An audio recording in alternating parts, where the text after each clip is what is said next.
Olá, meus amigos. Eu sou o professor Wilson Amaral, da disciplina de Sistemas Operacionais. Nosso encontro de hoje, a gente fecha o assunto da unidade 2, 2 de 4. Eu dividi o nosso curso em 4 unidades. A primeira, a gente tratou de tipos de sistemas operacionais, gerações dos sistemas operacionais e conceitos, já fechamos. Essa segunda unidade, a gente está tratando dos assuntos de processos e threads. Na aula passada, a gente falou sobre os conceitos de processos, estados de processo, tipos de processo. E aí a gente fecha hoje falando sobre threads. E aí a gente fecha a primeira etapa. Terceira unidade, a gente fala sobre gerenciamento de arquivos em sistemas operacionais. E a quarta unidade, segurança de sistemas operacionais. E aí a gente fecha o nosso curso com chave de ouro. Eu vou passar rapidamente aqui em cima dos assuntos sobre os quais nós comentamos na aula passada. Então, vou passar aqui rapidamente sobre o que nós comentamos na aula passada. Na aula passada, eu passei para vocês os conceitos de processos, o que é um processo. Depois, a gente viu os tipos de processos. E aí, a gente estudou sobre os estados dos processos dentro de sistemas operacionais monotarefas, que só existem 3 estados. Ou ele é novo, significa que ele subiu para a memória, ou ele está em executando, sinal que ele está utilizando o processamento, ou seja, o processador está trabalhando em cima desse processo. E aí, o terceiro e último estado é terminado quando ele finaliza, ou por bem ou por mal, ou com sucesso ou com insucesso, e aí ele é descarregado da memória. A gente até nesse momento da aula deu um exemplo de um sistema operacional de um ar-condicionado. Não sei se vocês se lembram, o arquivo está lá publicado no Blackboard e também no meu canal na internet. Quem tiver curiosidade, dá uma olhadinha lá para rever essa aula. Depois, nós vimos os estados de sistemas operacionais multitarefa, que aí aqui já engloba agora os sistemas operacionais dos desktops, dos laptops, dos smartphones, das smart TVs, dos veículos autônomos, sistemas operacionais multitarefas, conforme nós vimos na primeira unidade do nosso curso, são os sistemas operacionais que dão suporte à execução de vários programas concomitantemente. Se, porventura, o sistema operacional multitarefa estiver em execução em um hardware monoprocessado, o que é um hardware monoprocessado, professor? Um hardware monoprocessado é aquele que só tem um único processador e esse processador dispõe apenas de um núcleo. São os processadores mais antigos. Na atualidade, quando essa videoaula foi gravada, nós estávamos em abril de 2021, os processadores desenvolvidos pelas empresas a partir do início do século 2000, do ano 2000, eles já têm a característica de serem multinúcleos. Quando esse vídeo foi gravado, em abril de 2021, nós já tínhamos processadores de smartphones, por exemplo, com 8 núcleos e 16 threads. Então, é provável que quando você estiver assistindo esse vídeo aí no futuro, você até esteja rindo nesse momento. Poxa vida, eles tinham processadores de telefone celular, eles ainda usavam telefone celular, olha que interessante, octa-core, mas era o que a gente tinha em abril de 2021. A máquina que eu estou utilizando para apresentar essa aula, por exemplo, ele é um processador de um fabricante chamado Intel, que era um fabricante forte no ano de 2021. Ele tinha um grande concorrente dos processadores domésticos, que era o Ryzen, da AMD. E esse processador que eu estou trabalhando, por exemplo, ele tem 12 núcleos. E aí eu disponibilizei, desses 12 núcleos, eu disponibilizei 2 núcleos para serem utilizados no sistema operacional da Microsoft, que eu estou utilizando aqui. Então, eu coloquei aqui, ó, disponibilizei 2 núcleos para esse sistema operacional aqui, ó. Então, eu tenho aqui a CPU 0 e a CPU 1. Então, eu disponibilizei 2 núcleos para processar a virtual machine que eu estou rodando o Windows do fabricante Microsoft na versão 10. Disponibilizei outros 2 núcleos para serem processados numa máquina virtual do Linux Ubuntu 20.2, 20.04, que eu vou disparar aqui também para mostrar para vocês. E os outros 8 núcleos eu deixei à disposição do sistema operacional principal que eu estou utilizando, que é uma versão da Apple, do macOS High Sierra 13 de 2020. Então, quando se trata de processadores multinúcleos, a gente já tem uma multitarefa mais real. Por quê? Porque o sistema operacional ele divide o escalonador de execução de processos nos diversos núcleos que, porventura, você tenha disponíveis no seu hardware. Lá no CERP, o Serviço Federal de Processamento de Dados, onde eu sou engenheiro de software, nós temos máquinas de grande porte, eu tenho algumas máquinas lá, por exemplo, que possuem 72 núcleos no seu processador. É um processador Xeon de um fabricante chamado Intel, e ele tem 72 núcleos. Eu tenho uma outra máquina lá que tem 128 processadores em grid na mesma máquina. Ou seja, nesses casos, os sistemas operacionais, eles utilizam essa facilidade de ter vários núcleos ou vários processadores, e dessa forma ele divide as tarefas por meio de um algoritmo chamado algoritmo de balanceamento de carga. O algoritmo de balanceamento de carga é um programa que roda dentro do sistema operacional, um serviço do sistema operacional, que objetiva identificar qual é o núcleo do processador que está menos sobrecarregado e direciona para esse núcleo desse processador os processos que precisam ser executados, e aí eles estariam nessa fase aqui, ó, que eu estou passando o ponteiro do mouse, ó, em execução. Então, somente relembrando o que nós vimos na aula passada, são 5 os estados possíveis de um processo dentro de um sistema operacional multitarefa. São eles: novo, que é o momento no qual o processo sobe para a memória principal da máquina, que no nosso caso é a memória RAM. Quando o escalonador seleciona o processo, ele cai aqui na fase de pronto. Então, o que significa o status pronto? Significa que o processo está pronto para utilizar uma fatia de processamento da CPU. Quando o escalonador seleciona esse processo para ser utilizar uma fatia de processamento da CPU, então ele entra agora em estado de execução. Quando o seu tempo de execução finaliza, ele volta para o status de pronto. A essa operação é chamado o nome de interrupção, ou seja, acabou a fatia de processamento em tempo desse processo, ele volta para o estado de pronto. E aí ele cai na fila do escalonador, novamente, que é o que a gente vê aqui bem claro quando você abre o gerenciador de tarefas do seu sistema operacional. Eu estou abrindo, por exemplo, aqui da versão 10 da Microsoft, que é o Windows 10. Eu vou pedir para vocês, para abrir é muito simples, basta clicar com o botão direito do mouse em cima do relógio e pedir gerenciador de tarefas. Na janela que se abrir, você vai abrir essa primeira opção, processos, olha só. Aqui a gente tem os processos, o tipo dele, o status dele, ó, processo em execução no segundo plano. E aí a gente tem as demais informações de uso do processo. Vou mostrar a mesma informação agora no Linux. Eu estou utilizando aqui uma distribuição do Linux chamada Ubuntu. Eu estou utilizando a versão 20.04 de fevereiro de 2020. Quem aí está utilizando a versão do Linux, basta abrir o gerenciador de aplicações do Linux e localizar um programa chamado System Monitor. Ele vai te abrir e aqui você tem a mesma coisa. Ó, você tem o nome do processo, qual é o usuário que está disparando esse processo e o status dele. Olha só que interessante. Sleeping, running, stopped e waiting. Então está aqui os status. Agora eu vou mostrar na versão da Apple.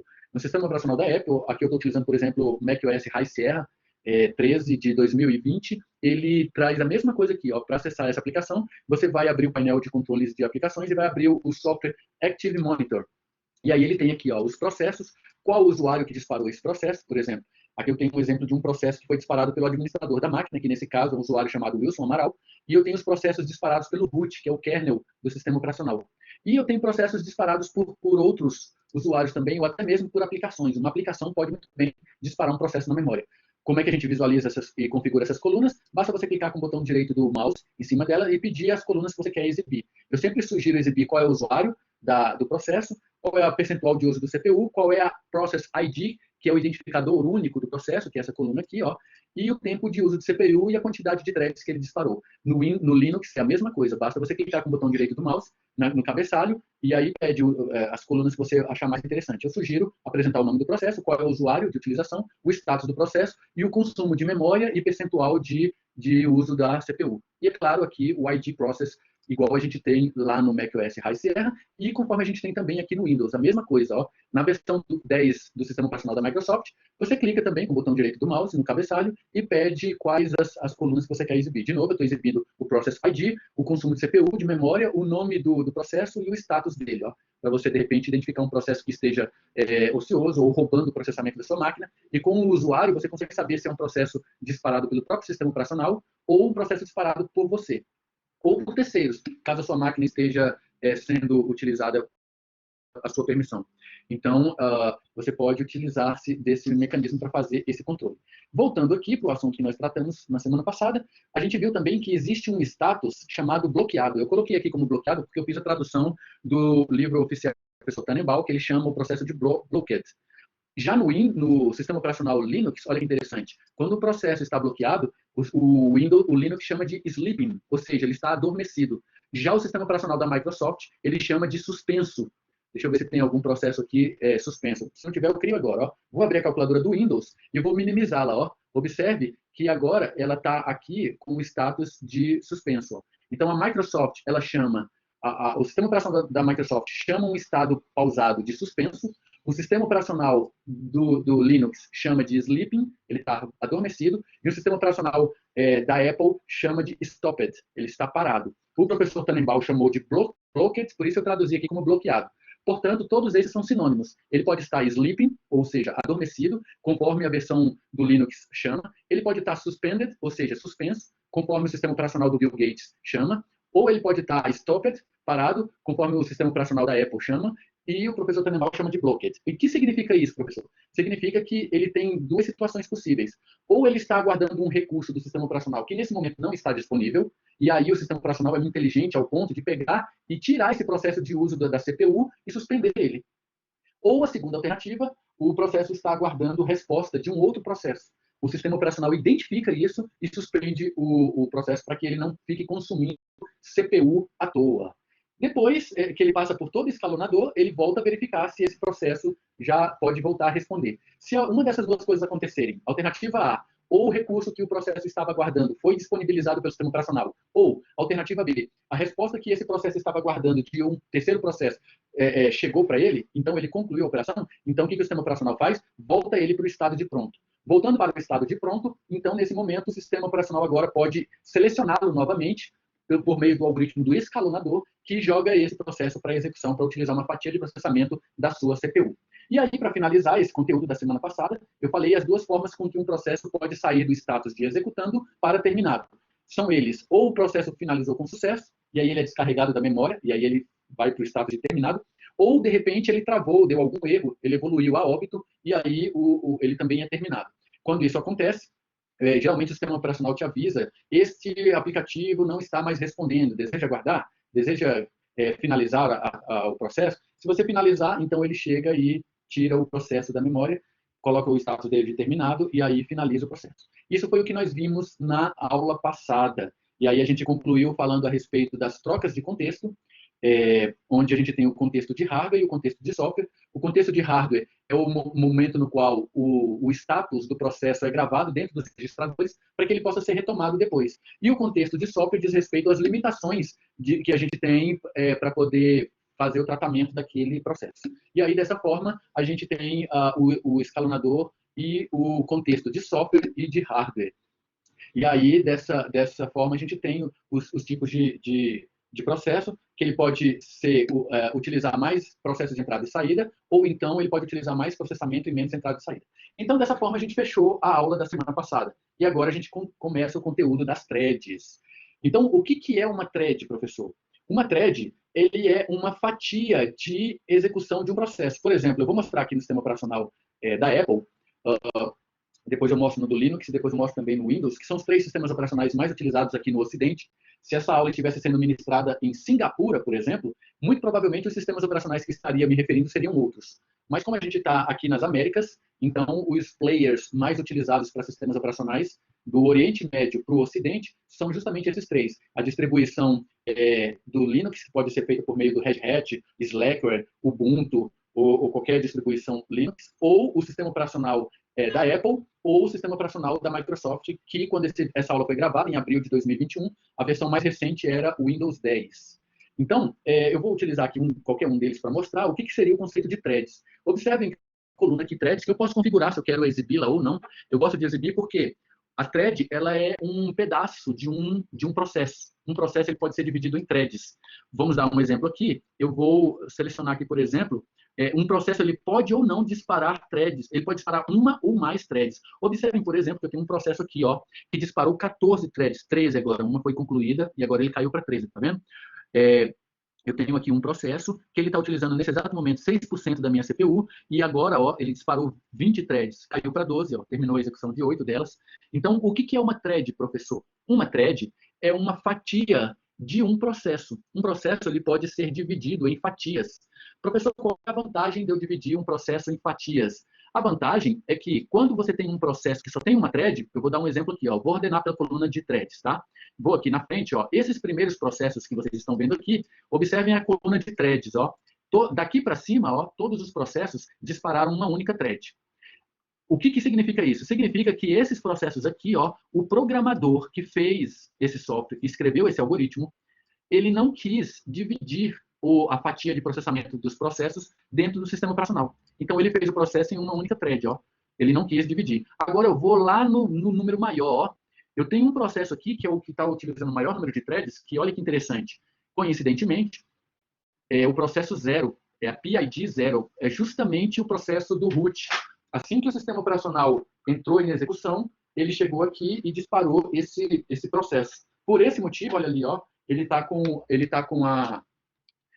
a Process ID 0, é a primeira delas, o usuário que disparou esse processo foi o usuário kernel do sistema operacional, por isso que eu tenho aqui o nome root. E aí, olha só, o kernel task, ou seja, as tarefas do núcleo do sistema operacional, nesse momento, olha que interessante, ele está disparando aqui 157 threads. Significa que o fabricante desse sistema operacional, que no meu caso aqui é a Apple, ela dividiu aqui, ó, o kernel, ele está praticamente todo dividido em threads. Qual é a vantagem de você dividir o processo de uma máquina em threads? Num sistema operacional multinúcleo, por exemplo, como é o caso do que eu estou utilizando aqui, eu disponibilizei 8 núcleos do meu processador para esse sistema operacional que está rodando aqui agora. Então, quando um processo é dividido em threads, o sistema operacional pega essas threads e coloca para processamento concomitantemente nos diversos núcleos que para esse sistema operacional, porventura, estejam disponíveis. Então, por exemplo, ó, aqui no meu sistema operacional da Microsoft, eu estou rodando ele em cima de uma virtual machine, eu disponibilizei somente dois núcleos do meu processador para esse sistema operacional, que é esse que vocês estão vendo aqui no cantinho direito da tela, ó, CPU 0 e CPU 1. Então, eu tenho apenas 2 núcleos que eu disponibilizei para cá. Para o sistema operacional do Linux, eu também disponibilizei somente 2 núcleos. E os outros 8 núcleos estão para o sistema operacional principal que está rodando no hardware dessa máquina. Então, quando um programador pega um processo, escreve esse processo dividido em threads, ele utiliza o melhor do sistema operacional e das máquinas multinúcleos. Por quê? Porque ele dá para o sistema operacional a prerrogativa de poder distribuir fatias do processamento desse processo através dos diversos núcleos que, porventura, estejam disponíveis na máquina. Então, recapitulando, o que é uma thread? Uma thread nada mais é do que a fatia de um processo. Professor, é correto afirmar que um processo e um programa são a mesma coisa? Não. Não é correto afirmar, porque você pode ter um programa disparando vários processos. Então, eu não posso fazer uma relação unívoca de uma aplicação, de um aplicativo, de um software, de um programa com um processo. Na maioria das vezes, atenção, na maioria das vezes, um programa dispara um único processo. Mas pode acontecer de um programa disparar vários processos.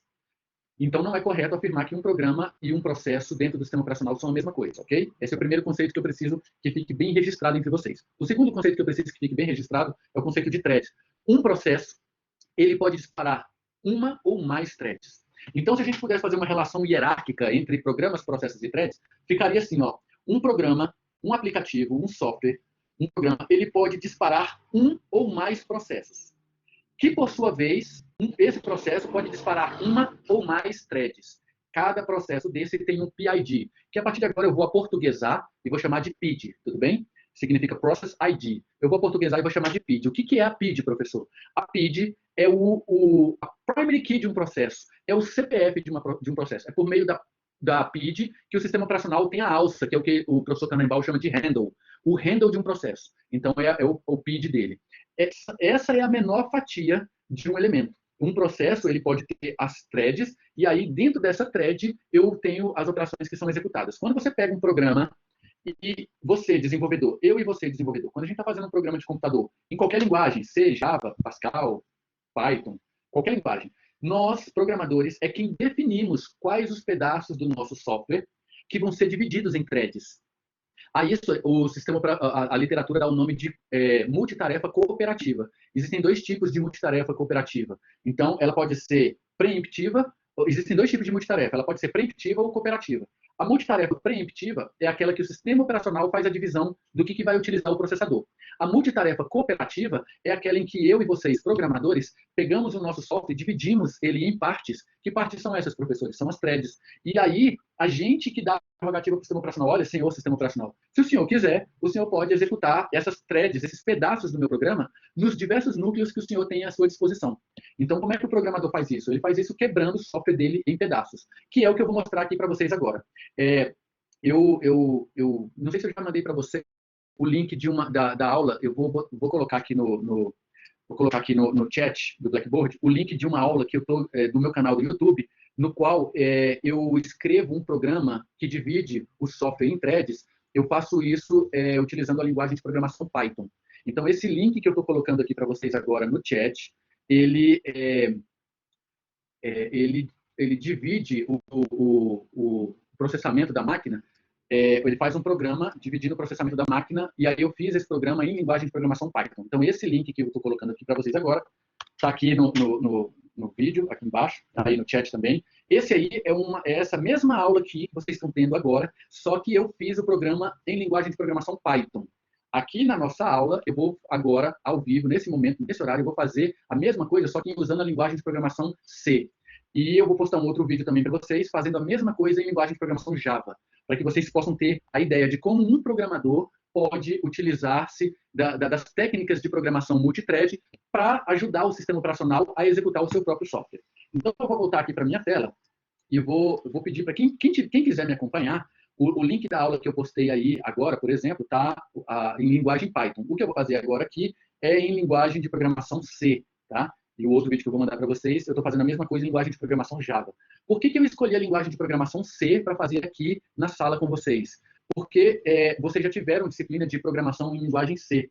Então, como vocês já tiveram disciplina de programação em linguagem C, eu vou utilizar aqui agora a linguagem C. Então, eu estou utilizando aqui essa IDE, ó, o DevC. Então, professor, eu tenho o NetBeans, posso usar o NetBeans? Pode. Professor, eu tenho o Eclipse, posso usar o Eclipse? Pode. Professor, eu tenho o Visual Code, posso usar? Pode. Você pode usar a IDE que você quiser. Eu gosto de usar a DevC porque ele é muito levinho, muito rápido, muito simples de instalar e vai atender para a gente perfeitamente aqui, tá? Então, ó, vou pedir para vocês abrirem arquivo novo, arquivo fonte, tá? Eu vou fazer devagarzinho com vocês, claro, voltando a dizer, ó, professor, eu sou obrigado a fazer esse programa? Não, não é. Isso aqui é só um plus caso você queira aprender como que um programador divide o seu software em threads para o sistema operacional utilizar essa característica, tá? Se porventura você não gosta de programação, professor, não gosto de programação, então só acompanha, só veja como é que funciona. O ideal é você fazer junto comigo, por quê? Porque você está aprendendo aqui um momento riquíssimo de como que um programador faz um software para utilizar os melhores recursos multithreads do sistema operacional. O link que eu postei aí no chat agora há pouco é dessa mesma aula, mas eu estou utilizando uma outra linguagem de programação, linguagem de programação Python. E, então, vocês vão ter essas três opções, Python, Java e C. Aqui com essa turma, agora eu vou fazer na linguagem C. Vou pedir para vocês salvarem o arquivo com o nome padronizado, para a gente ter o mesmo nome. Vamos colocar assim, por exemplo, ó, coloquem aula thread, linguagem C. Ó, que legal, ó. Vamos padronizar o nome do arquivo para todo mundo? Coloquem assim, ó, aula thread, linguagem C, .cpp, tá? Nós vamos desenvolver em C++, mas quem quiser desenvolver em linguagem C puro vai funcionar do mesmo jeito, porque eu não vou utilizar nenhum recurso específico do C++. A diferença do C++ para a linguagem C pura é que o C++ implementou orientação a objetos, então você pode trabalhar com abstração, herança, polimorfismo e encapsulamento, coisa que você não podia fazer na linguagem C pura. Então essa é a única diferença. Vou salvar aqui o meu arquivo, ó, e vou começar junto com vocês. Eu vou fazer bem devagarzinho, porque eu quero todo mundo me acompanhando, tá? Se alguém tiver alguma dúvida em algum trecho de código, pode me interromper a qualquer momento e perguntar. Não deixe ficar dúvida em cima dessa aula de hoje, dada a riqueza de informações que nós teremos. Então, olha só, a primeira coisa que eu vou pedir para vocês fazerem, vamos colocar aqui uma biblioteca que eu já vou precisar para carregar threads, ó. Então, ó, coloquem aqui ó, o caractere number, include, não sei se vocês lembram, vocês devem ter tido essa disciplina de programação em C no ano passado. Então, o ideal eu vou revisando aqui, ó, por exemplo, o que é a diretiva include? A diretiva include ela serve para carregar uma biblioteca que vai ser utilizada no seu programa. Toda vez que você colocar esse caractere aqui, ó, o nome desse caractere é number, tá? Vocês estão proibidos de chamar esse caractere de hashtag. Quem chama esse caractere aqui de hashtag é o pessoal lá da pedagogia, o pessoal da odontologia, o pessoal do direito, que não sabe nada de tecnologia, porque hashtag é o que vem depois do caractere. Aqui é aquele texto. O nome desse caractere, lá nos Estados Unidos, eles chamam de number. Aqui no Brasil, eu já vi muita gente chamar de jogo da velha, cerquinha, hashtag, mas vamos chamar o nome de number, ok? O Davi está perguntando se jogo da velha pode. Jogo da velha pode, mas assim, só se você estiver sozinho, no escuro, no banheiro, com a porta fechada. Aí você pode, Davi, chamar ele de jogo da velha. Só nesses casos. Agora, quando você tiver com alguém por perto, aí eu vou pedir para você chamar de number, que é o nome oficial do caractere. Se você tiver numa aula no YouTube, em inglês, por exemplo, o professor vai falar number include. Então, você já sabe o que ele está pedindo, beleza? É, Então, ó, vou voltar aqui. O que que é o caractere number? Significa que o que vem depois dele é uma diretiva de compilação, tá? Ó, é uma diretiva de compilação. Professor, o que que é uma diretiva de compilação? É um comando que só vai ser utilizado em tempo de processo e não em tempo de execução. Em tempo de processo, ele está compilando, ele está gerando o bytecode que vai ser interpretado pelo sistema operacional que você estiver utilizando. Então, a diretiva de compilação ela serve para isso. No caso, a diretiva include, ela serve para carregar uma biblioteca. A biblioteca que eu vou pedir para vocês carregarem aqui é uma biblioteca chamada process.h, que é a biblioteca responsável pelos comandos e funções de threads. Então, ó, vou até botar aqui, ó, biblioteca responsável por permitir o uso das funções de thread. Olha que legal, de thread. As funções que nós vamos utilizar nesse programa aqui são duas. É a begin thread e a end thread, tá? Então, essa é a biblioteca process. Deixa eu ver o que mais a gente vai precisar. Acho que a gente vai precisar também do stdio, né? Que é o clássico. O stdio, por exemplo, é a biblioteca que tem as funções para a gente fazer input e output. stdio, inclusive o nome dela vem justamente disso, ó. Ela significa, stdio, significa, é a biblioteca Standard Input Output. Professor, o que é isso?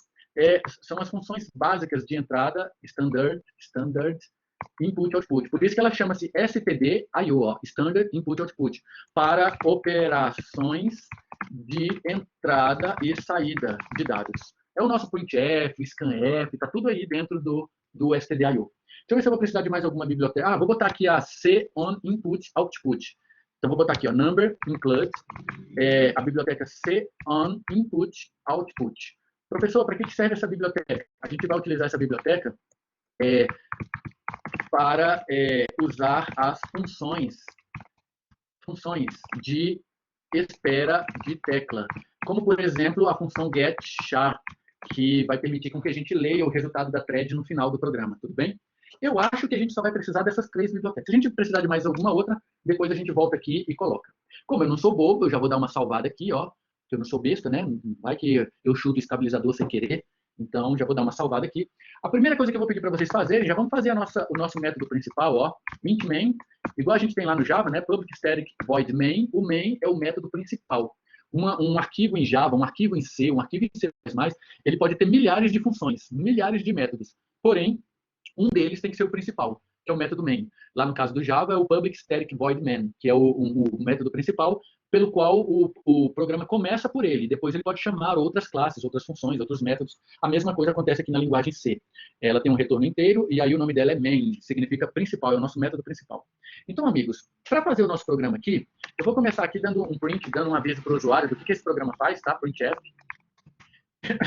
Vou colocar aqui, ó, programa para o teste de threads no sistema operacional, tá?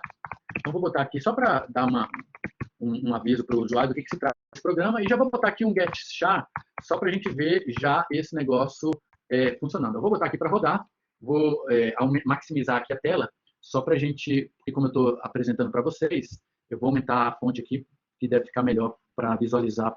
Pronto, então está lá o nosso programa, por enquanto ele não faz absolutamente nada, programa completamente inútil, mas ele está ali, ó, programa para o teste de threads no sistema operacional. Então já vai rodando aí para ver se você está igual ao meu. Estou fazendo devagar justamente porque eu quero que todo mundo me acompanhe, tá? Nós temos aqui agora online 19 alunos na sala. Eu gostaria que todo mundo, se pudesse, fazer junto comigo. Por isso que eu estou fazendo bem devagarzinho. Esse programa vai ficar bem legal no final da aula, porque aí a gente vai fazer umas coisas bem interessantes. A primeira coisa que a gente vai começar a fazer nele é um código aqui para travar o programa. Como assim, professor? A gente vai fazer um código para travar o programa? Exatamente. Ó. Vou chegar aqui para vocês. Eu vou pedir para vocês criarem uma função aqui fora, ó. Criem aqui uma função, vamos dar o nome dela de, o retorno dela vai ser nulo, vamos chamar aqui função para travar. Função para travar o programa, ó que legal, ó. Função para travar o programa. Vamos criar uma função que o objetivo dela vai ser justamente travar o nosso programa, tá? Ela vai receber aqui um parâmetro nulo. Vou botar aqui um ponteiro, um valor qualquer, tá? Valor qualquer. Só que no caso da gente depois quiser passar algum parâmetro para ela, a gente vai poder. Então, ó, tá lá a nossa função, o corpo dela tá aqui, ó. Vamos criar um código para travar o programa aqui. Então, por exemplo, ó, antes de colocar o código ali, eu vou botar aqui um código, aqui, uma instrução aqui, ó, um printf, só para a gente imprimir assim para o final, ó. Vou pular uma linha aqui. Só para a gente imprimir no final para o usuário assim, ó, fim do programa. Só para ele saber que o programa finalizou com sucesso. Ó. Se ele chegar aqui, ó, essa é a última linha do nosso programa, tá? Se chegar aqui, ó, vou rodar aqui, ó, se ele chegar aqui é porque ele está funcionando, ele não travou, ó. Observem que eu vou rodar, então tá lá, ó, fim do programa. Ele não travou, está funcionando. Por quê? Porque, por enquanto, a gente ainda não fez a função lá para que vai travar o nosso programa. Até aqui está todo mundo junto comigo? Posso passar? Tá tranquila a velocidade? Se tiver muito lento, muito devagar, vocês me falem, tá? Vão me guiando aí. Beleza, então. Então, ó, vamos agora escrever a função que vai travar o nosso programa, tá? Ela é muito simples. Professor, como é que eu faria uma função para travar um programa? Ó, basta a gente fazer um laço de repetição assim, ó. Enquanto true, ó, enquanto for verdade, o que eu vou fazer aqui dentro? Eu vou, sei lá, eu vou imprimir aqui, ó, print f, e não vou botar uma condição de saída do laço. Vou imprimir aqui, ó, vou pular uma linha, e vou imprimir aqui, ó, sou um loop eterno para travar. Ó. Sou um loop eterno para travar. Pronto. Se eu fizer isso daqui, ó, observem que não tem condição de saída do laço e ele está enquanto for verdadeiro. Se eu chamar essa função aqui agora, embaixo, ó, função para travar o programa, ó, vou colocar bem aqui, ó, função para travar o programa. Vou passar o valor null para ela. Se eu fizer isso aqui, pronto, ele já não vai mais chegar no fim do programa, ó. Ele já vai travar. Quer ver, ó? Vou rodar aqui agora. Olha lá que legal. Vou rodar, pronto, ó. Observe que ele nunca vai chegar no final do programa. Está aqui processando. Para a gente saber, vou matar esse processo agora, ó. Como é que eu faço para matar esse processo? Eu venho aqui, ó, localizo aula thread, ó. Tá vendo que ela disparou dois processos, ó, duas feeds diferentes? Um deles é o processo do Windows, o outro é o meu processo. Eu vou clicar nele e vou matar, ó, finalizar a tarefa. Pronto, matei esse processo. Então, vou voltar aqui agora e vou criar uma variável aqui fora, ó. Criem para mim uma variável do tipo inteiro. Vamos colocar assim, ó, contador, só para a gente ver que o processo está andando, ó. Coloquem assim, ó, para travar, operação, e coloca aqui, ó, percent %i de inteiro, e coloca esse contador ali, ó. E antes dele aqui, ó, incrementa o contador, coloca assim, ó, contador mais igual a 1. Só para a gente, ele recebe ele mesmo mais 1. Só para a gente ter isso aqui, ó, agora, ó. Observe que agora eu vou ter uma ideia do processo crescendo. Olha lá que legal, ó. Tá vendo? Agora, ó, eu tenho o processo ali, ó. A gente consegue ver ele executando, ó. Hoje a gente vai travar o PC, hein, gente? Ó, tá vendo que ele tá parado ali, ó. Agora, olha que legal. Eu vou pedir para vocês abrirem o gerenciador de tarefas do Windows e veja ele comendo o processo lá da CPU, ó. Vem aqui em desempenho e olha lá como é que tá o uso da sua CPU, ó. Ó o desespero. Olha lá, ó. Eu vou mostrar aqui, ó. Olha lá o uso de CPU. Na primeira tela aqui, eu tenho o uso da minha CPU. Na segunda, eu tenho o gráfico de performance de uso dos meus dois núcleos. E aí, olha lá, ó, o processamento está na estratosfera, ó. O PC, a sua máquina, nesse momento, ele vai ficar lento, tá, gente? Se você tentar dar um Alt Tab aí, você vai ver que ele vai ficar lento. Por quê? Porque a gente está detonando o uso do processador aqui, ó. O que ele está fazendo?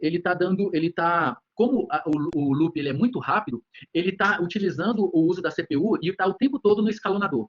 Professor, como é que eu faço para travar, só que sem usar o meu processamento? Vamos lá, eu vou fazer com vocês, ó. Destrua esse processo e vamos chegar aqui agora, ó, e vamos fazer assim, ó. Entre uma execução e outra, vamos usar a função sleep. A função sleep, ela recebe um parâmetro numérico do tipo inteiro, que a gente vai dizer quanto tempo que ele vai pausar o processo em milissegundos, tá? Nesse caso, a gente está pausando o processo em 1 segundo entre cada execução. Vocês vão ver que agora o uso da CPU vai ser normalizado. Eu vou pedir para vocês, essa função sleep, eu acho que ela está dentro, ó, tá vendo que vai dar um erro? Por quê? Porque a gente precisa declarar uma outra biblioteca, ó. Vou pedir para vocês irem lá na linha 4 e declarar uma biblioteca, number include, coloque a biblioteca Windows, windows.h. Vou até botar aqui o comentário, ó. Biblioteca que implementa o uso da função sleep, que retarda o processamento, tá? Se você fizer isso agora e rodar o programa, você vai ver que agora ele vai funcionar sem dar erro, ó. Vou botar aqui para executar. Olha lá que legal. Vou pedir para abrir agora aqui o uso da CPU. Ó, vou pedir para abrir o uso da CPU e vou pedir para mostrar os meus núcleos, ó. Olha a diferença agora, amigos. Olha a diferença. Conseguem perceber a diferença? Lembra que antes o meu uso de CPU estava de 90%? Agora, ó, o processo ele está funcionando Porém, o uso de CPU ele está normalizado. Por que, que ele não está estourando o meu processo de CPU? Porque, como a gente mandou pausar a função para travar o programa, como a gente mandou pausar ela a cada segundo, o que, que o sistema operacional está fazendo? Ele está fazendo isso daqui, ó. A cada segundo, o sistema operacional está suspendendo o uso do processador. Ó.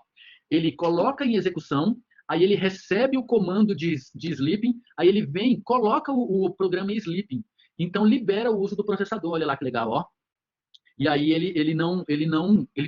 a gente agora está pedindo para o sistema operacional a cada segundo suspender o uso de CPU dele, ó. Por esse motivo, olha lá, ó, ridículo o uso de CPU, ó, voltou para os normais 3% de uso de CPU. E o processo está rodando lá atrás. Não sei se vocês repararam isso, ó. Na minha tela aqui, por exemplo, eu estou com as 3 janelas abertas. Eu estou com um processo pretinho ali atrás, rodando, ó, agora ele já está em 103 ciclos, ó. Depois, na tela do meio, eu tenho o uso da minha CPU geral, com todo o sistema operacional, e nessa tela que está por cima de todas, eu tenho os 2 núcleos de CPU que eu estou usando, e aí você vê que ele tá utilizando as 2 CPUs, mas utilizando o valor mínimo, ó, 3% de processamento. Não sei se vocês lembram, antes ele estava em 90%. Por quê? Porque antes a gente não pedia para o sistema operacional pausar o processamento. Então ele alocava o processador todo para a execução desses nossos processos. Mas o que eu quero que vocês observem aqui é o seguinte: repararam que em nenhum momento ele chegou lá naquela mensagem que a gente pede para ele mostrar lá no final, ó, fim do programa? Vocês repararam que em nenhum momento ele chegou nessa parte? Por quê, professor? Porque ele está travado. Ele está preso lá na nossa função. Por que ele está preso na nossa função? Olhem a linha 9. A linha 9, vocês colocaram um erro de lógica proposital para ele não sair nunca do loop. Ó. Você botou lá, enquanto for verdadeiro, ou seja, vai ser verdadeiro a vida inteira. O que eu vou pedir para vocês fazerem agora? Vamos botar uma trava de segurança, porque agora a gente vai reescrever essa função e vai chamar ela por threads, tá? Então, o que eu vou pedir para vocês fazerem? Vou pedir para vocês fecharem esse processo aqui no sistema operacional, ó. Vou chegar aqui no sistema operacional e vou fechar esse processo, esse programa que estava rodando aqui, e vou chegar para vocês agora e vamos criar uma variável aqui agora, ó. Vamos criar uma variável do tipo booleano. Vamos colocar uma variável chamada controle. Deixa eu ver como é um nome legal para essa variável. Essa daqui vai ser uma trava de segurança. Vou botar o nome da variável trava de segurança. Ó. Trava de segurança. Coloquem, por favor, o nome de uma variável booleana. Coloque o nome dela de trava de segurança. Inicializa ela com false, tá? Professor, não entendi essa variável que a gente acabou de criar, essa variável chamada trava de segurança. Por que a gente está criando essa variável? A gente está criando para poder ter um mecanismo de controle, de segurança, para a gente poder controlar o uso da nossa função para travar o programa. Ó. Eu vou chegar aqui, ó, na frente, antes de chamar a função, ó, vou pedir para vocês fazerem a mesma coisa. Viram que eu criei um espaço ali na linha 19? Façam a mesma coisa, por favor, e coloquem assim, ó, trava de segurança recebe verdadeiro. Trava de segurança recebe verdadeiro. E aí, a gente vai utilizar essa função aqui dentro do while, ó, enquanto trava de segurança. Professor, pode explicar de novo o que o senhor fez? Eu não entendi direito o que o senhor fez. Então, o que o professor fez? Primeiro, a gente foi lá na linha 7 e criou uma variável booleana, inicializamos o seu conteúdo com o valor false, o valor 0, e colocamos o nome dela de trava de segurança. Por quê? Porque agora eu quero controlar a chamada, se o nosso programa, a nossa função para travar programa, que está implementada lá na linha 9, eu quero ter um controle sobre ela. Então, por esse motivo, ó, antes de chamar a função, eu coloquei true, e depois que eu chamar a função aqui, ó, eu vou colocar false, só para eu ter um controle. Ó. Agora, observe que agora eu tenho um controle sobre o meu algoritmo. Eu posso controlar. Se eu passar o valor trava de segurança igual a verdadeiro, ele vai disparar e vai travar o programa. E eu tenho agora a possibilidade de setar false nela. Se eu setar false, aí eu consigo controlar se eu quero que o programa trave ou não. Se você rodar aqui, ó, agora, você vai ver que ele vai estar funcionando do mesmo jeito. Ó. Vou mandar executar. Tá lá, ó. Eu sou um loop eterno para travar. Olha lá, ó. Tá lá rodando, bonitinho, ó. Só que, por enquanto, ele está travado. Ele não vai sair daqui. Tanto é que, observem a linha 22, ó, do nosso algoritmo. Está ali atrás. Observem que ela não chegou a ser executada. E do jeito que a gente fez o programa aqui, ela nunca vai ser executada, porque o programa está travado ali, ó, na função da linha 9. O nome da função é função para travar o programa. Ele está travado ali, está parado. Por quê? Porque a gente botou enquanto for verdadeiro, dá uma pausa no processamento e imprime loop eterno. Está ali, está parado. Esse programa só vai estourar no dia que a variável contador estourar o limite de inteiro, que é de 2 bilhões, 147 milhões, 511 mil, 627. Quando ele estourar o limite do inteiro, aí ele vai sair da memória da pior forma possível. Vai acontecer igual o vídeo do Gangnam Style, quando a Google, com o pessoal do YouTube, declarou uma variável do tipo inteiro para controlar a quantidade de visualizações. Eles não contavam que um vídeo ordinário daquele, Gangnam Style, iria ter mais de 2 bilhões e meio de views, e aí estourou o limite da variável. E aí eles tiveram que ajustar às pressas. A mesma coisa vai acontecer no nosso programa aqui. Ó. Quando a gente chegar aqui no limite da variável do tipo inteiro, o seu programa vai abendar. Abend é o acrônimo para abnormal end, ou seja, ele vai terminar de forma anormal, só que ele vai fechar da pior forma possível. Então, está aqui, está travado. Observem que o uso de CPU e o uso de registradores lá, ele continua tranquilo. Por quê? Porque a gente forçou uma parada no processamento. Ou seja, quando você utilizou aquela função sleep passando o parâmetro 1000, a cada iteração você está pedindo para o processador bloquear você está pedindo para o sistema operacional bloquear o uso desse processo, e aí ele libera o uso de processador. Por esse motivo, a gente tem ali o uso de CPU de 3%. Não sei se vocês lembram, quando a gente tira aquela função sleep, vou até fazer aqui só para vocês relembrarem, vou tirar a função sleep, vou comentar, e vou rodar o programa de novo, você vai ver que agora o meu uso de CPU vai para a estratosfera, E aí, no meu caso aqui, a minha máquina agora, ela só não vai travar porque eu botei uma trava de segurança para poder continuar dando a aula aqui, Observe que, olha lá, o meu uso de CPU agora, foi para a estratosfera, tá vendo? E olha que interessante, ele está utilizando os 2 núcleos que eu disponibilizei para esse sistema operacional que eu estou mostrando aqui para vocês. Os 2 núcleos que eu disponibilizei para essa VM aqui do Windows 10, eles estão estupefatos ali, tanto o núcleo 0 quanto o núcleo 1. Eles estão no limite ali, Por quê? Porque agora a gente não deu mais essa pausa aqui, A gente, como não colocou a função sleep, o sistema operacional pega ele no escalonador, manda executar e não tem pausa para respirar. Por esse motivo, olha lá o meu uso de CPU na estratosfera, tá vendo? Alcançando exorbitantes 80% de uso de CPU. Então, vou voltar lá, Quando eu tirar esse programa da memória, vocês vão ver a minha CPU voltando à vida. Olha lá, Vou descarregar ele da memória. Vocês vão ver que agora a minha CPU, o uso da minha CPU vai cair drasticamente, nos 2 núcleos. Olha que interessante. Agora ela voltou ao normal para o processamento de 2%, 3%. Por quê? Porque a gente tirou esse processo que estava trucidando a nossa CPU. Então, beleza, vou voltar aqui agora. Vou voltar vou tirar o comentário aqui de novo, porque eu não quero estourar minha CPU, até porque eu tenho que dar aula para vocês. E se eu estourar minha CPU, eu não consigo. Porque no momento que eu estou dando essa aula, o vídeo está sendo gravado e está sendo transmitido por streaming. Então, naturalmente, eu já estou fuzilando a minha banda e o meu processamento. Então, eu vou botar o Sleep 1000 aqui para eu conseguir dar essa aula até o final. Então, vamos lá. Próxima coisa que a gente vai fazer agora é o seguinte, A gente já viu que ele travou, Eu vou pedir para vocês fazerem uma coisa aqui, Depois que você chegar aqui, eu vou pedir para vocês, bem aqui, pedirem para o usuário uma intervenção no programa, uma intervenção qualquer. A gente pode chegar aqui, pode fazer assim, por exemplo, eu vou botar aqui, sei lá, digite qualquer coisa, por exemplo, só para a gente ter uma interação com o usuário, tá? Para a gente ver que não vai ser possível essa interação. Vou botar aqui um scanf. Como é um texto, eu vou botar aqui %s. Eu estou fazendo devagar porque eu quero que vocês façam junto comigo, tá? E vou declarar uma variável aqui chamada, sei lá, qualquer coisa, Uma variável chamada qualquer coisa, tá?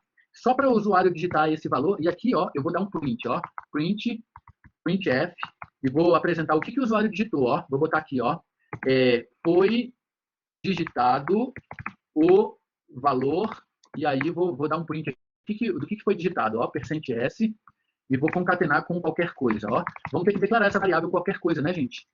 Eu acabei de ver que a gente não declarou, a gente acabou de criá-la aqui, Então, eu vou declarar essa variável qualquer coisa aqui em cima, Declarem a linha 8, coloquem ela do tipo caractere, vamos colocar essa variável qualquer coisa ali, Qualquer coisa. Ponha lá, sei lá, 50 posições, só para a gente fazer um teste aqui, O que eu vou pedir para vocês fazerem agora? Eu vou pedir para vocês comentarem a chamada da função que trava o programa, tá? Só para a gente ver, vamos lá, Observem que o nosso programa ele não está travado, amigos. Olha que bonitinho, Olha lá, tá lá, Digite qualquer coisa. Se eu digitar qualquer coisa aqui, por exemplo, 1, 2, 3, 4, 5, 6, 7, 8, 9, 0, 0, 0, 0. Quando eu der Enter, tá lá, Façam esse teste aí junto comigo, Eu acabei de colocar o código-fonte desse algoritmo no chat, caso alguém tenha ficado para trás, ou caso alguém tenha entrado agora na aula. Rodem, por favor, e façam esse teste. Só para ver se está todo mundo igual a mim, Até aqui está todo mundo igual a mim, só para eu ter uma ideia. Todo mundo me acompanhando. Ótimo, ó. A Ellen tá junto comigo, show de bola. Então, ó, o que a gente está fazendo aí? A gente comentou, esse programa só está funcionando ali, ó, foi digitado o valor tal, por quê? Porque a gente comentou a linha 21, ó. Faz um teste agora, comenta a linha 20, tira o comentário da linha 21 e aí acabou, vai bagunçar a nossa vida, ó. Tanto é que ele não vai mais pedir a frase, ó. Ele não vai mais pedir para a gente digitar qualquer coisa. Por que ele não vai pedir para a gente digitar qualquer coisa? Porque o programa está travado lá, ó. Ele não vai chegar nunca na linha que pede para a gente digitar qualquer coisa, ó. Professor, por que ele não vai chegar nunca? Porque a gente fez uma função de propósito ali, ó, que não tem saída do laço while. Ou seja, ela está perdida ali, ó. Está completamente perdida. Então ela não vai sair daí. Tudo bem? Agora vem a parte boa da nossa aula. Professor, eu esperei esse momento aqui da aula, ó, que é o momento que agora a gente vai chamar uma thread. A gente vai pegar a nossa função para travar programa e vai colocar uma thread. Eu vou até pedir para vocês deixarem, quem estiver usando o Windows aí, ó, deixa aberto o gerenciador de processo, só para a gente ver, ó. Deixa ele aberto assim, só para você ver ele sem a thread, tá vendo ele ali rodando sem a thread, ó? Do jeito que tá aí, ele tá sem a thread. Ele tá fazendo o programa normal, como um programador iniciante faria um programa, ó. Agora, o que a gente vai fazer? A gente vai colocar essa função dentro de uma thread. Então, como é que a gente faz isso, professor? A gente vai fechar aqui a aplicação. E aí, lembra que eu pedi para vocês carregarem essa biblioteca aqui, ó, chamada Process, Number Include Process, ela disponibiliza duas funções para a gente poder utilizar threads. Olha aqui, ó. Eu vou primeiro pedir para vocês comentarem a função atual, que está bagunçada. Está bagunçada não, o propósito dela é esse, né? É travar o programa mesmo, ó. Comentem essa função. E o que eu vou pedir para vocês fazerem na linha de baixo? A gente vai chamar essa mesma função, só que a gente vai chamar com thread. Olha o que eu vou pedir para vocês colocarem. Coloquem o comando begin thread. Professor, o que é esse comando begin thread? Eu passo para ele 3 parâmetros. Ó. O primeiro parâmetro que eu passo para ele é o nome da função que eu quero que ele execute. Qual é o nome da função? Função para travar programa, que foi a função que a gente fez de propósito para travar o nosso programa. Ó. Olha lá que legal. Função para travar programa. O outro parâmetro que ele precisa passar é o de execução, que eu vou passar aqui falso. E o terceiro parâmetro é o da própria função. Então, eu vou passar null aqui, tá, gente? Vou passar o parâmetro null, que é o próprio parâmetro da função aqui, ó. Como eu não estou utilizando qualquer valor, vou passar null, tá? Agora vem a mágica. Agora vem a mágica. Olha que legal isso daqui, ó. A gente vai chamar a função para travar o programa. A gente vai chamar a função para travar o programa. E aí, olha o que acontece agora, amigos, ó. Quando a gente digita, quando a gente chama a função, observe que ele tem lá, ó, digite qualquer coisa, tá vendo? Observe que agora eu chamei a função, eu vou liberar aqui a trava, ó. Eu vou pedir para vocês chegarem, pegar esse código aqui, ó, trava de segurança, coloque ela aqui no final, ó, antes de fim do programa, ó, coloque ela bem aqui. E agora rodem o programa para vocês verem, que legal. Olha o que acontece, ó. Eu vou chegar aqui agora, ó, vou rodar meu programa. Observe que ele vai pedir a minha frase, tá vendo que ele pediu a frase ali em cima? Observe que ele disparou a função que deveria travar o programa, só que você consegue digitar, ó. Digita qualquer coisa aí, ó. Digita qualquer coisa. Olha lá, tá vendo que ele consegue? Quando você der Enter, olha que legal agora, ó. Observe que ele não travou, mesmo a gente chamando a função do loop eterno para travar o programa, ó. Observe que ele não travou, ele aceitou a digitação. Olha lá o que eu fiz. Ó. Eu fiz 1, 2, 3, 4, 5, 6, 7, 8, 9, 0, 0, 0, 0, 0. Olha lá, tudo digitado. Ó. Ele não se perdeu. Olha lá, 1, 2, 3. Ó, quantos zeros eu coloquei? Eu coloquei, ó, 1, 2, 3, 4, 5, 6, 7, 8, 9, 10, 11, 12, 13, 14, 15 zeros. Ó. 1, 2, 3, 4, 5, 6, 7, 8, 9, 10, 11, 12, 13, 14, 15. Olha lá. Ele não perdeu absolutamente nada, mesmo executando a função que deveria travar o programa, ó. Mesmo executando a função que deveria travar o programa. Ele não travou, porque a gente botou ele dentro de uma thread, ó. Ele executou a função dentro de uma thread, não perdeu o buffer e ainda capturou os dados todos, ó. E chegou no final, sem travar. E observem que em nenhum momento a gente mexeu em nada na função. Ó. A função ela continua absolutamente do mesmo jeito. Viram que legal isso daqui? Vocês entenderam o que a gente fez, amigos? A gente pegou uma função que deveria detonar o processamento. É um loop eterno com um erro de lógica que ele deveria imprimir infinitamente. Só que o que a gente fez? A gente pegou essa função e colocou numa thread específica e passou para o sistema operacional executar essa thread. O sistema operacional executou essa thread num núcleo diferente da execução do nosso programa. Por esse motivo, nosso programa funcionou até o final lá. Ó. Olha que legal isso. O de todo mundo aí funcionou, alguém não funcionou? Só para ter uma ideia. Ou quem aí rodou com sucesso, coloca assim, ó, eu. Só para ter uma ideia de quem rodou com sucesso e não travou a máquina. Olha que beleza, ó. O Mike, a Ellen, o João da Silva, o Leandro, o Carlos, o Gabriel, o Matheus. O Cristiano disse que o dele não rodou. O que rolou, Cristiano? Deu algum erro? Ó, o Freud funcionou, o Davi funcionou, ó que beleza. Por quê, gente? Por que agora funcionou? Porque a gente pegou o nosso algoritmo e quebrou ele em threads. Aí o que a gente colocou para dar uma thread específica? A gente colocou uma função que a gente sabia que ia dar erro, que ia estourar. E por que ele não deu erro? Porque o sistema operacional, o que ele fez? Ele fez isso daqui, ó. Olha que legal que o sistema operacional fez. Ele pegou e dividiu dois processos. Um processo para o seu programa e um processo para a sua thread. E aí o que acontece? Ele ficou disparando a thread aqui, ó, e executou o programa separado. Quando ele finalizou a thread, que a gente desligou ela lá e digitou o valor, ele não se perdeu. E aí ele terminou os dois com sucesso, sem travar o programa e sem travar o processamento. Olha que legal. Então, professor, quem é que decide a divisão dos processos multithread? É o programador, não é o sistema operacional. No link que eu postei aqui para vocês, ó, é essa mesma aula, só que eu fiz em linguagem de programação Python. Lá eu vou mandar para vocês no final de semana a mesma aula, só que eu fazendo em Java, para vocês entenderem que quem decide o uso de threads da aplicação não é o sistema operacional, não é o fabricante do software, não é o fabricante do hardware, é um programador experiente. O programador experiente ele pode dividir os seus processos em threads e dessa forma utilizar o melhor dos sistemas operacionais modernos, que é o quê? É a capacidade de execução multithread e multinúcleo, como acontece com a maioria das máquinas hoje em dia.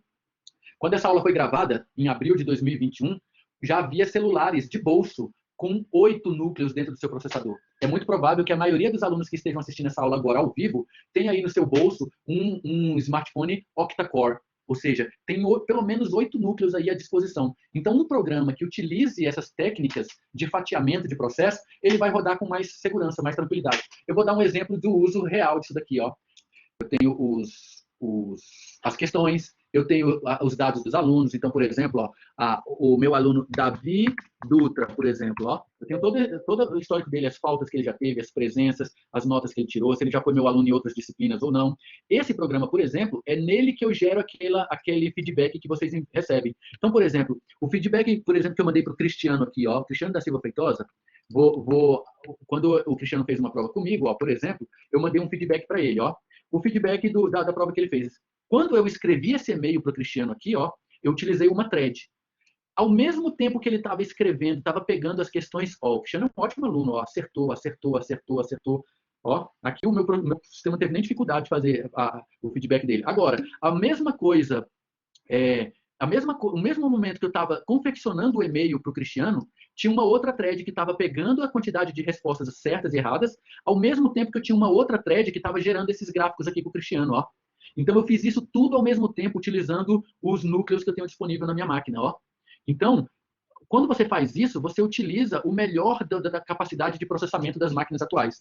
A máquina que eu utilizei, por exemplo, para processar o feedback do Cristiano, do Davi, da Ellen, do Freud, do Matheus, do Gabriel, do Carlos Vinícius, por exemplo, essa máquina tem 12 núcleos. Então, o que eu fiz? Enquanto um núcleo gerava os gráficos, um outro núcleo fazia os cálculos aqui, ó, do tempo de prova dele.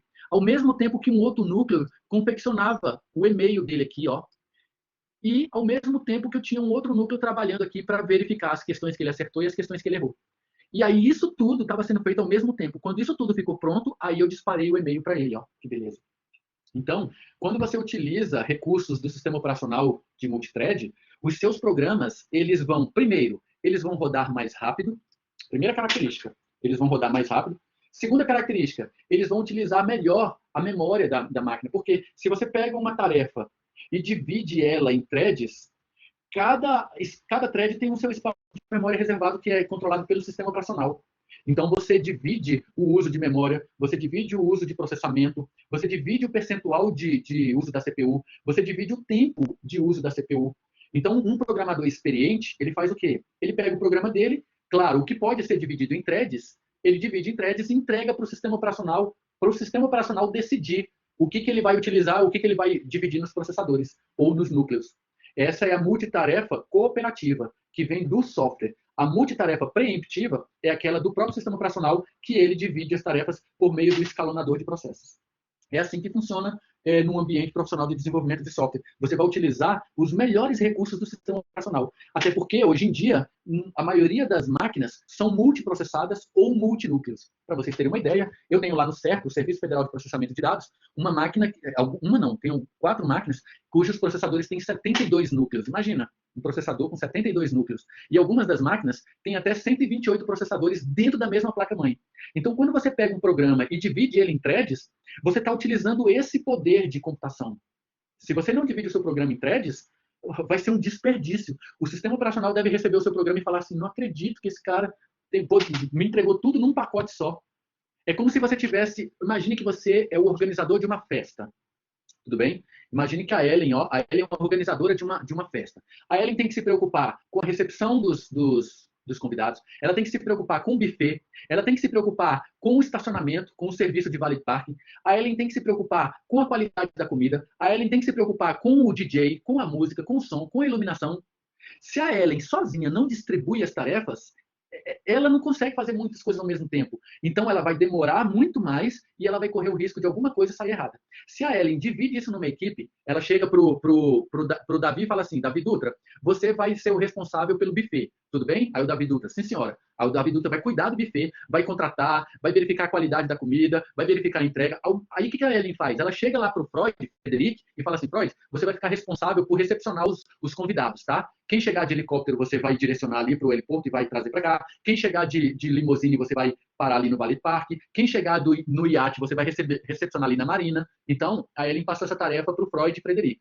Aí ele vai executar isso lá. Aí a Ellen passou para o Carlos Vinícius a tarefa de controlar o Valet Parking. Carlos Vinícius, você vai ser o responsável por verificar a chegada dos veículos, o controle do estacionamento, quem saiu, quem chegou, que hora que fez, os motoristas que vão recepcionar os veículos. Então, quando a Ellen divide todas as tarefas entre os colegas dela, ela tem maior facilidade de gerenciar a festa, ela corre menos risco de ter uma operação inválida e ela consegue ter mais tempo para fazer outras coisas.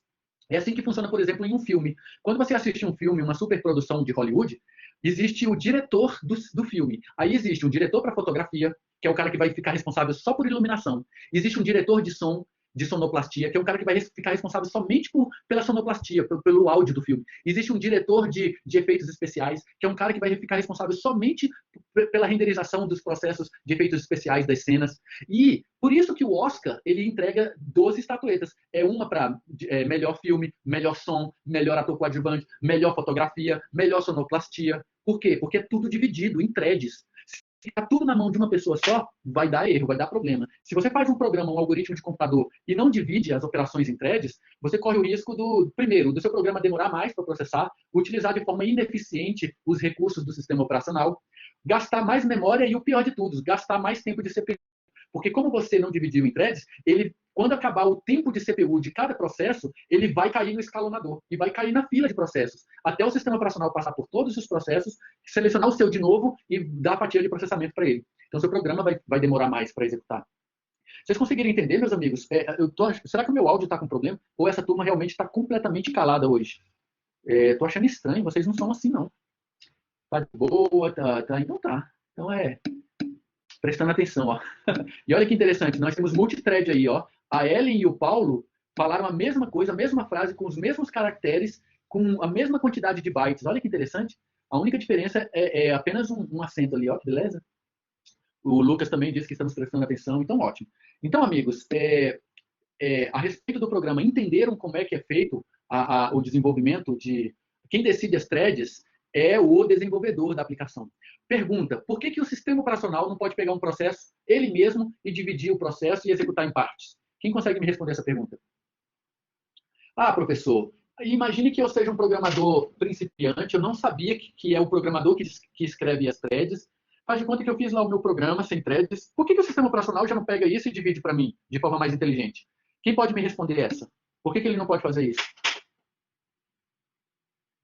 O Vitor comentou, porque ele só executa as tarefas que foi ordenada para ele. Quem mais? Tem alguma dica? Por que será, então, que o próprio sistema operacional, que já é especializado nisso, por que ele não divide os processos e executa em thread? Por que o programador que tem que especificar isso para o sistema operacional? Carlos Vinícius falou assim, ó, porque ele não consegue prever corretamente as melhores tarefas a serem executadas. Matou, Carlos. Parabéns. Carlos Vinícius, ó. Exatamente essa a resposta que eu queria ouvir. Por que o sistema operacional ele mesmo não divide? Porque ele não pode fazer isso. Imaginem vocês que eu tenho um processo que é o seguinte, ó. Imaginem vocês que eu faço o seguinte, ó. Lembra que vocês recebem meus e-mails com feedback, meus e-mails com link das aulas? Quando eu mando para vocês um e-mail, o meu processo ele é dividido em 4 etapas. Quais são? Primeiro, eu tenho uma lista de alunos, né?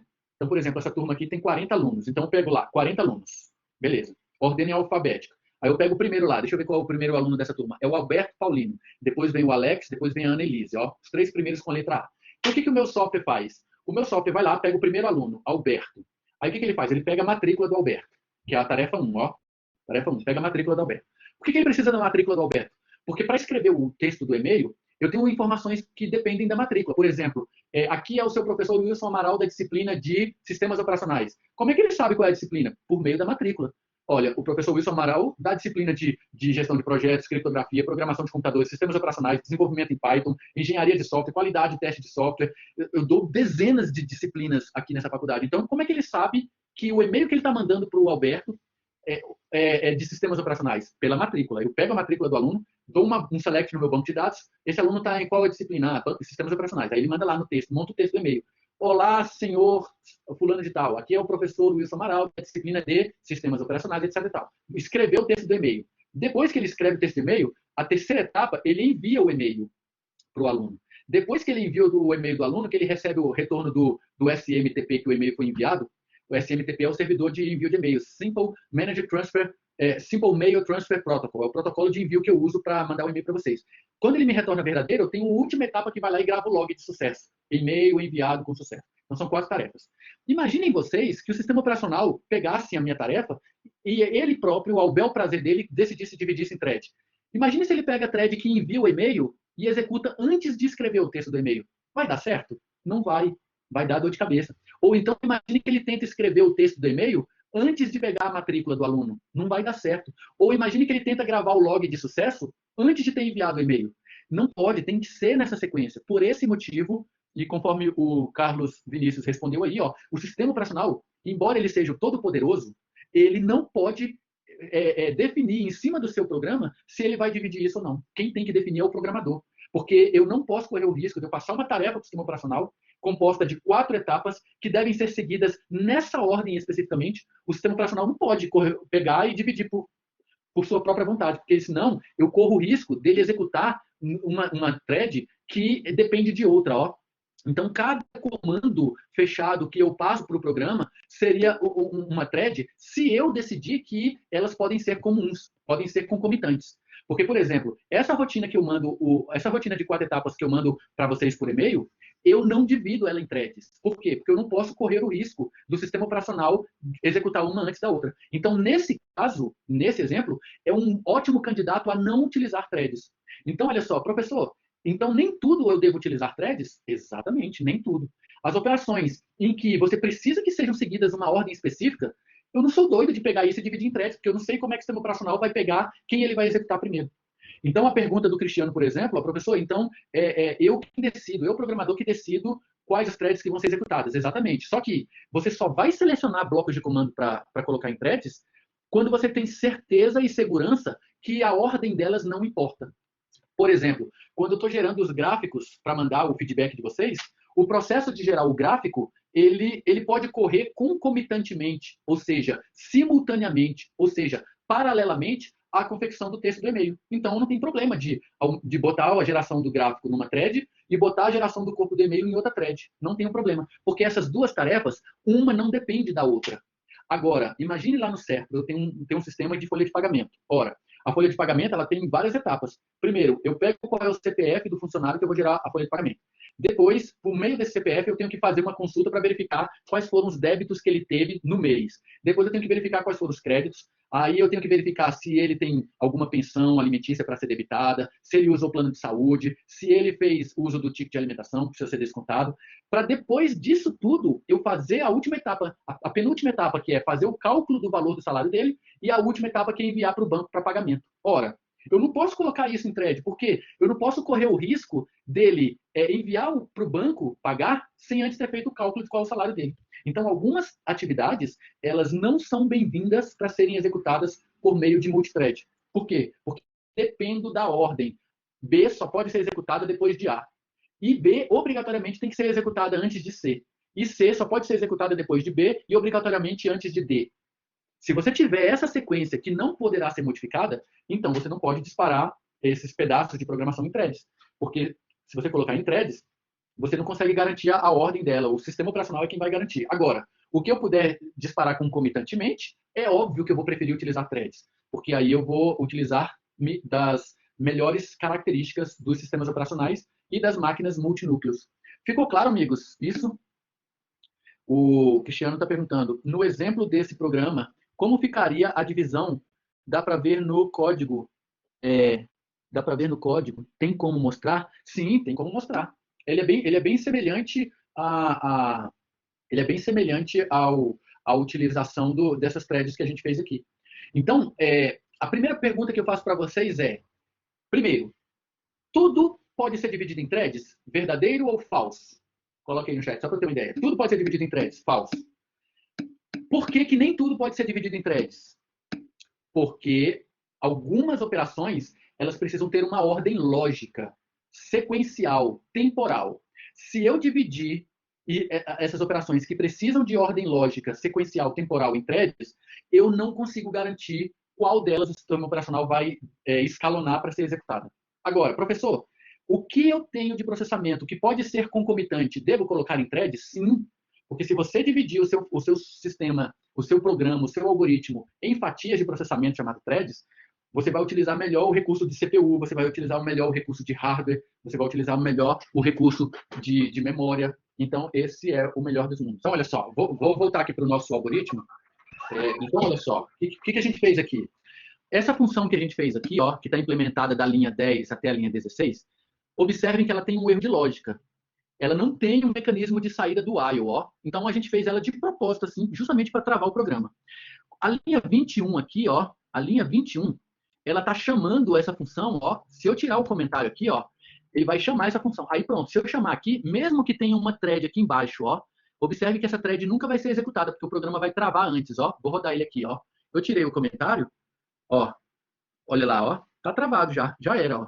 Observe que ele nem chegou a processar a thread, ó. Ele está travado. Olha lá ali atrás, ele nem vai chegar na linha 22 quando a gente dispara a thread, ó. Ele nem vai chegar nela. Já era, aqui já era. Só tirando o programa da memória. Ele está perdido aqui. Ó. Por quê? Porque a linha 21, olha lá a linha 21 lá atrás, ó. Função para travar o programa. A gente chamou a nossa função lá da linha 10, ó. E ela tem um erro de lógica, de propósito, justamente para nunca sair do while. Tá ali, tá perdida, já era. Só tem um jeito de eu fechar esse programa, é matando o processo. É chegando aqui no sistema operacional, ó, só tem um jeito, é chegar aqui no sistema operacional e travar esse processo. Então tá, fechei. Agora olha que legal, eu vou comentar a linha 21, tá?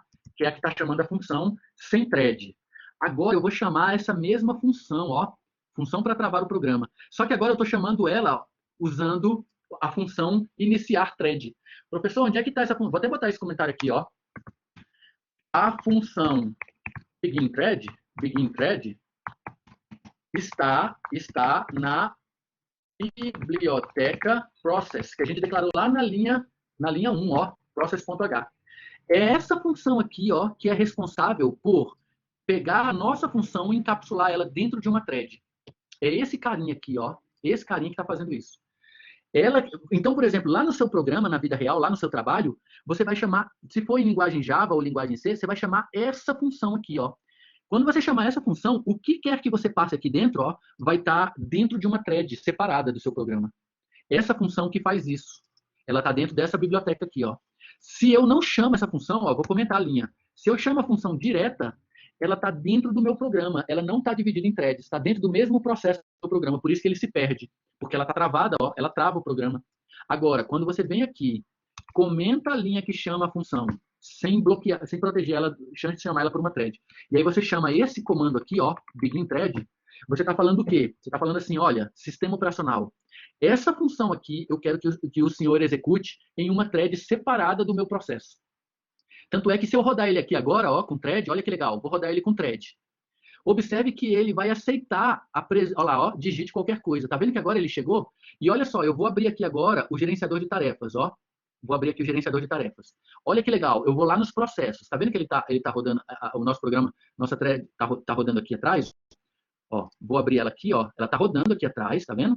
Tá rodando. E vou localizar ele aqui. Olha lá, ó. Ele está protegido no sistema operacional e ele está rodando isso daqui numa thread separada. Por isso que eu consigo, ó, eu vou digitar aqui, ó. Tá vendo que eu consigo digitar, ó? Tá vendo? Quando eu der Enter agora, olha lá o que acontece. Ele capturou todo o conteúdo que eu digitei. Olha lá que legal. Ele não se perdeu. E aí, ele ainda capturou o conteúdo, ó, e chegou no final do programa. Olha lá, ó, fim do programa. E aí o Paulo está perguntando, por que e como a tecla Enter finaliza a função trava? Por quê? Porque a tecla Enter, na verdade, ela faz isso aqui, ó. A tecla Enter, ela entrega para a função scanf o valor que eu digitei no console, ó. Aí a função scanf vai lá, captura o valor digitado no console, coloca no endereço de memória da variável qualquer coisa, e aí ela continua aqui, ó. Ela printa o que foi digitado, olha lá que legal, ó. Ela printa o que foi digitado, ó, foi digitado o valor tal, tá vendo? Ela printa o que foi digitado, e aí a gente vem aqui, desliga a nossa thread, porque agora está sob controle, e aí eu imprimo o fim do programa. Olha que legal. Por que isso foi possível? Isso só foi possível porque essa função que trava o programa aqui, ó, essa função que trava o programa aqui, ó, ela estava executando num núcleo diferente. Por isso que ela não travou tudo. Enquanto essa execução aqui, que deveria travar o programa, está rodando em um núcleo separado da thread do sistema operacional, o outro processo estava aqui, ó, recebendo o valor que o usuário digita. Por esse motivo, a gente foi digitando aqui, ó, e ele permitiu, ó, que legal. Porque tava, a parte que trava o programa, que é essa daqui, ó, ela estava rodando numa thread separada, num outro núcleo. Por isso que não travou o programa. Ah, entendi. Então, assim, no caso, ela vai parar, vamos supor, igual tá ali, igual você explicou aí agora. Ele vai pegar aquele processo que está em execução, vai continuar executando ele, mas ao mesmo tempo ele tem uma outra função que vai ser o que vai ser os dados. Exatamente. Ah, exatamente. E aí ele dá continuidade na sequência do programa que eu já tinha programado ali, não é isso? Exatamente. Nas ordens, entendi. Exatamente. Você viu que ele deu sequência, ó. Ele não travou, por quê? Porque o que deveria travar, ó, a gente colocou em outro núcleo para ser processado no sistema operacional. Entendi.